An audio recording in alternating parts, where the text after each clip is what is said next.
Welcome Summoners to our top 5 plays week 196 for another thrilling episode of high quality League of Legends action. At the end we're doing a giveaway from our sponsor Skill Cap, so be sure to stay tuned for that. Without further ado, let's jump right into this episode, starting with the super quick play from Ken and Steck in a Diamond 1 Elo match. With the enemy team floating near Dragon, he war jumps over the wall to check it out and quickly sees that they haven't started it. He starts to back out, but with Draven on the side, he's in trouble now as Blitz and Kha'Zix start to close in. Once he gets slowed, he knows the hook is coming, but then out of nowhere, he pulls out the kick flash to redirect the bug and leave Draven wide open to receive a sonic wave to the face. Before moving on, let's take a closer look at that super fast choice to not just dodge the hook, but get him a kill in the process.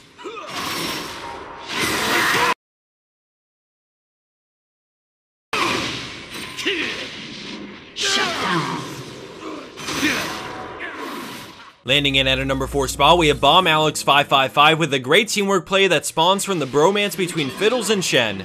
At the start, we see Alex avoid the tidal wave and disengage, but then the tree flashes and the fight erupts. Shen goes into the back lines as the rest of blue team start to follow him up, but Fiddles waits patiently as the enemy team use everything. Shen just narrowly escapes with his life, and then when the timing looks right, Fiddles starts to channel Crowstorm, appearing right in the center of all of them, straight into his Zanya's and immediate triple. As soon as he gets out, they try to kill him, but then Shen starts his ultimate, risking it all to keep him alive. The friendly Thresh lands a nice hook on Riven, which allows Fiddles to focus Warwick with a fear into Drain for the quad. Immediately after, he takes the Lantern, but the enemy Riven flashes and starts to run away, but Shen teleports to a ward up ahead to cut off Riven and give the Penta. What a bro. Blue team pentakill.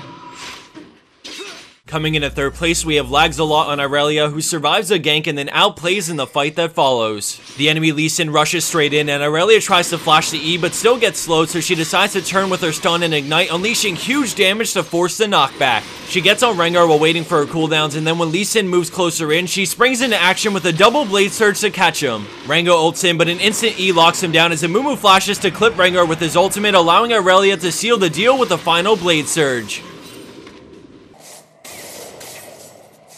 Moving into our number 2 play, we have Orgasmic Climax on Amumu, who single-handedly sets up his team for success. The enemy Rammus engages from the side onto Vel'Koz, but he's too far ahead of his team and decides to disengage. Amumu still has his Q up, so he looks for an opening and finds it on Katarina, immediately ulting all 4 in place so that Vel'Koz can channel a full laser straight into blue team. Lucian slips away, but Amumu says not today and flash Qs, forcing a flashback, and at this point it looks like Lucian will get away and red team will just take the tower. But the mummy does what the mummy wants, and he wants blood.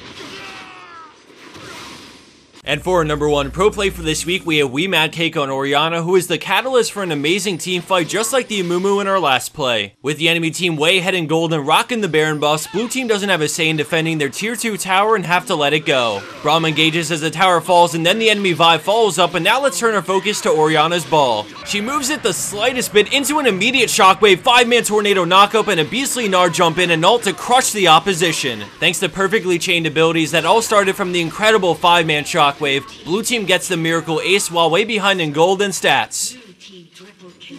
Sticking with the theme of 1v1 battles like in our last episode, our bonus clip for this week comes from ZH4 Ron 4X on Gragas with a classic tank off in the top lane. As these two tanks beat up on each other, let's go over the giveaway for this video. For those who don't know about Skill Capped, I'll provide links in the description box, but in short, it's the perfect all-in-one source to seriously improve your gameplay for any role. There's so much information readily available on their site, and I think anyone who's in the mindset to get better at League can use this information to drastically improve. So now for the giveaway. We're going to select 5 random answers to the question, what would be the first thing you'd do if you got to Diamond? Those 5 winners will receive free Skill Capped accounts to explore the service and learn a thing or two about League. If you're already Diamond or higher, well, no one's perfect, so let us know what your weakness is as a player and what you'd like to improve on. I'm really interested to see your answers and to get a feel for the goals and aspirations that you guys all share. Thanks for watching, everyone. I hope you enjoyed, and as always, I hope to see you back here for a new episode of our top 5 plays at the end of this week.